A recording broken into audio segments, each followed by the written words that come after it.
ખાઈ જાય. હું અમે આ બાજુ ગાયું હું પાડે પણ તમારા સિંહ હામીના ગાયું ખાઈ જાય. એનું શું કરવાનું? અને આમાં અહીંયા ગાયનું હજી મરણ પડ્યું છે.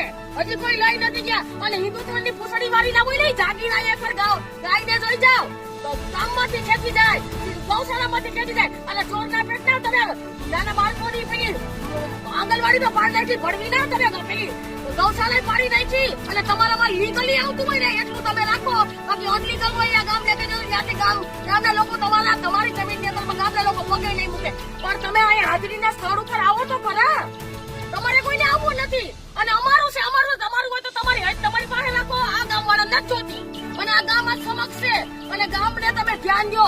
જે કઈ કેન્દ્ર લેવલમાં આવશે ને કેન્દ્રના બધાને હું કહેવા માંગુ છું કે મને ફાંસી ચડાવી દેવી ચડાવી દેજો. મને કોઈ વળતો નથી. એટલે ગાય માતા માટે તમારે મરી જવું પડે ને મને મંજૂર છે. જય કિસાન, જય માતા, જય ગૌ માતા.